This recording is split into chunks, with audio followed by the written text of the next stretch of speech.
오늘 이 요한복음 8장은 성경에 간음하다가 현장에서 잡힌 여자들에 관한 이야기를 하고 있습니다. 사람들은 예수님을 잡으려고 이 간음한 여인을 성전으로 데리고 옵니다. 그리고 서기관들과 바리새인들이 음행 중에 잡힌 여자를 끌고 와서 가운데 세우고 이 여인을 모세는 돌로 치라 했는데 어떻게 당신 하겠습니까? 라고 말하면서 예수님을 시험함이라 이렇게 말합니다. 성전을 통해서 이 예수님을 무너뜨리려고 하는 이 바리새인과 서기관들의 이야기를 하고 있습니다. 예수님께서 땅바닥에 2번 글씨를 쓰시자 그들이 말씀을 듣고 양심의 가책을 느껴 어른으로부터 시작하여 젊은이까지 하나씩 당하고 오직 예수님과 그 가운데 섰는 여자만 남았다 이렇게 말합니다. 땅바닥에 2번 글씨를 썼는데 성경은 뭐라고 말하냐면 그들이 이 말씀을 듣고 그렇게 말합니다. 말씀을 선언하는 방법은 이 입으로 선언하는 방법도 있고 또 몸으로 선언하는 방법도 있고 또 글씨로 선언하는 방법도 있는데 예수님이 여기서 아무 말씀 안 하셨지만 땅바닥에 2번 글씨를 쓰셨다 하면서 하시는 말씀이 말씀을 썼다는 거죠. 그러니까 이 서기관과 바리새인과 많은 사람들이 그 땅바닥에 쓴 것을 말씀으로 들었다는 거예요. 그렇다면 이 여인은 잘못한 것은 분명합니다. 그런데 이 여인이 분명히 음행 중에 잡혀서 간음하다 잡혔다라고 예수님께 이야기하고 있습니다. 그리고 이 여인을 성전으로 데리고 옵니다. 성전에는 이 거룩하고 또 믿음이 있는 그런 사람들이 들어와서 예배를 드려야 됩니다. 그래서 이 간음한 여인을 데리고 와서 예수님을 넘어뜨리려고 한 거죠.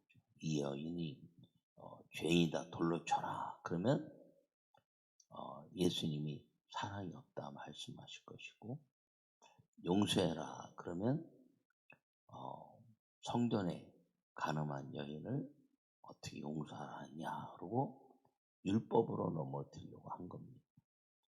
이 서기관이나 바리새인이나 모든 사람들은 예수님을 넘어뜨릴 때 윤리적인 것을 넘어뜨리려고 하는 것이 아닙니다. 언제나 하나님의 말씀을 어긴 자로 넘어뜨리려고 하는 겁니다. 왜냐하면 예수님을 랍비나 선지자 중에 한 사람으로 보고 하나님의 아들이 아닌 것을 율법을 통해서 자꾸 이제 제시하고 넘어뜨리려고 하기 때문이죠. 그렇게 해야 윤리적인 것은 율법의 죄에 빠지지 않습니다.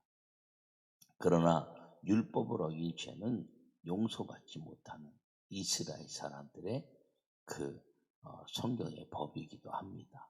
그래서 예수님을 돌로 쳐 죽여도 율법을 어겼기 때문에 괜찮습니다. 왜냐하면 이 유대인의 율법의 죄 중에 가장 그 사형법이 뭐냐면 돌로 쳐 죽이는 겁니다. 그러니까 율법의 말씀을 어겼을 때 돌로 쳐 죽이는 것은 예수님을 율법에 어긴 사형에 의해서 이제 죽여도 아무 문제가 되지 않아요. 그렇기 때문에 예수님을 넘어뜨리려고 한 거죠.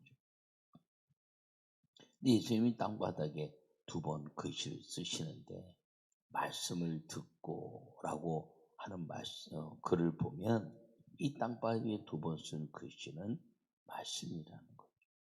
이 말씀이 무슨 말씀일까? 이렇게 성경을 보면 또 레위기나 또는 신명기나 이렇게 보면 간음한 여인을 어떻게 처리하라는 법이 나옵니다. 그 간음한 여인은 현장에서 돌로 쳐 죽여야 됩니다. 그래서 남자와 여자를 현장에서 돌로 쳐 죽여야 됩니다. 그런데 남자가 없어요. 남자가 없이 이 여인 혼자 붙잡혀 왔습니다. 이 여인은 현장에서 잡혔으니까 부끄러워서 이제 끌려왔겠지요.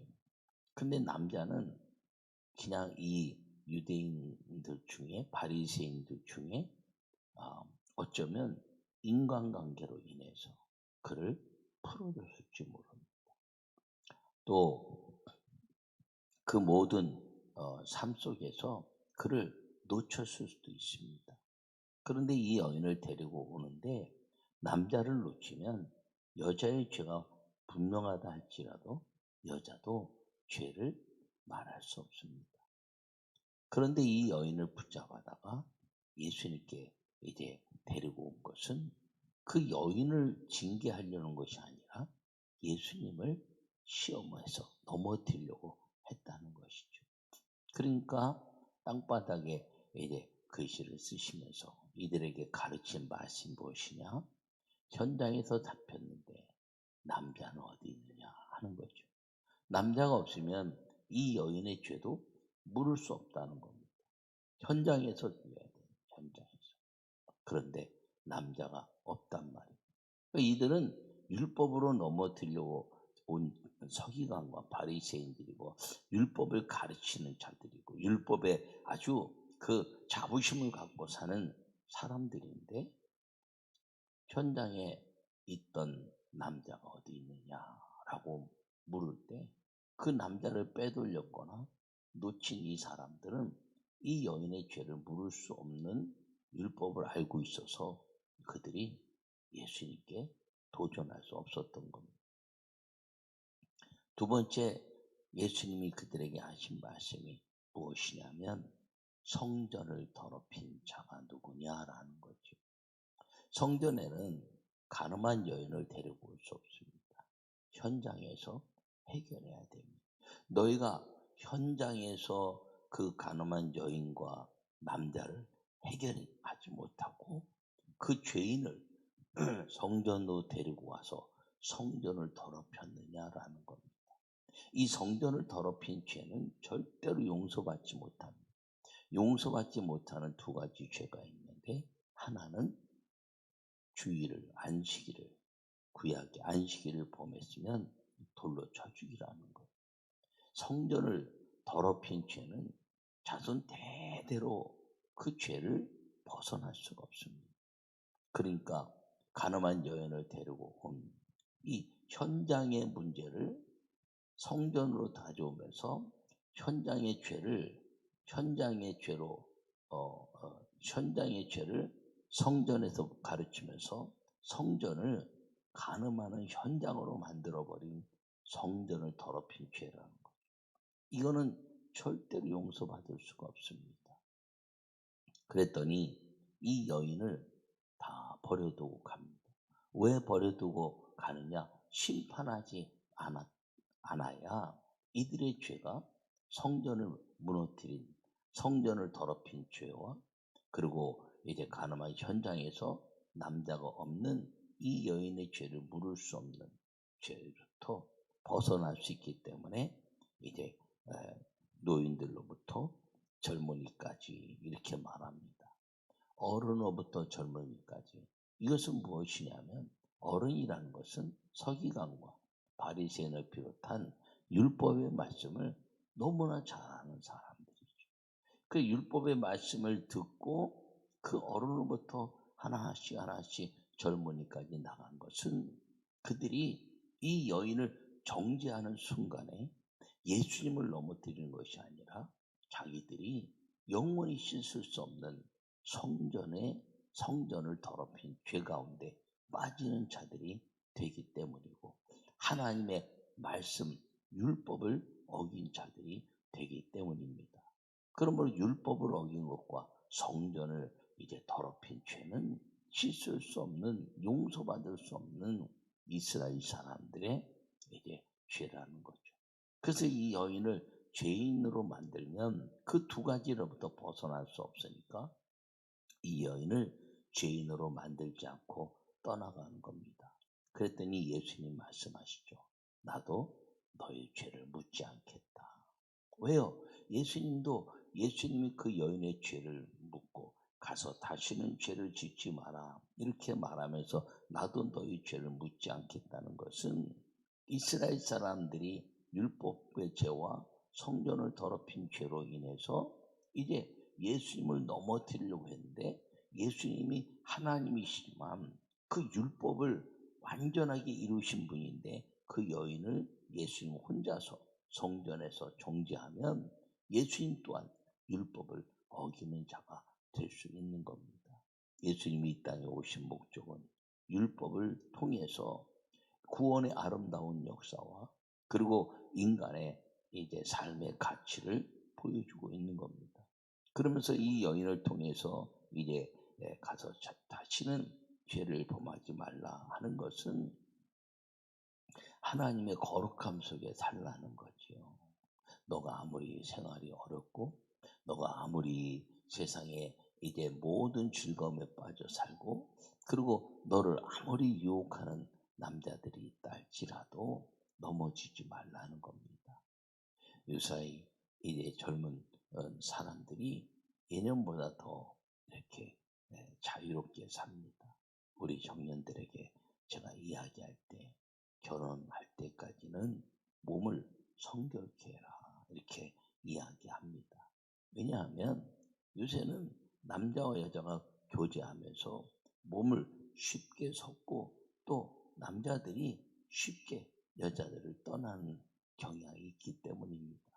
그래서 마지막 한 사람, 그 한 사람을 위한 성결한 몸을 갖는 것은 최고의 선물이기 때문이죠. 그래서 그런 말을 하는데, 여러분 율법을 어기는 것과 성전을 더럽히는 죄는 절대로 용서받을 수 없는데, 이 여인을 다시 가서 죄를 짓지 마라 하는 건 예수님이 이 율법에 대한 가치를 넘어서 이 여인을 죄가 없는 사람으로 만들어서 율법과 하나님의 성전을 더럽히고 어긴 죄가 예수님에게 또 다른 사람에게 임하는 것을 막아내고 이제 그 죄값을 찾지 않기 위함이라는 겁니다. 여러분, 세상에 살면서 한 사람을 살리려고 법을 불법으로 만드는 경우가 있습니다. 또 한 사람을 죽이려고 법을 또 불법으로 만드는 경우가 있습니다. 내가 이제 저 사람을 넘어뜨려야지. 그러기 위해서 법을 불법으로 만듭니다. 내가 좋아하는 저 사람을 세워야지. 그리고 법을 불법으로 만듭니다. 주님이 원하시는 것은 정직한 영으로 하나님의 방법으로 사는 그 길을 원하지, 하나님의 말씀을 무너뜨리면서까지 성전을 더럽히면서까지 그리고 사람을 넘어뜨리거나 사람을 세우기 위해서 살아서는 하나님 앞에 죄를 짓는 거라는 것을 이제 말씀하고 있습니다. 그러면서 하신 말씀이 나는 세상의 빛이다 이렇게 말합니다.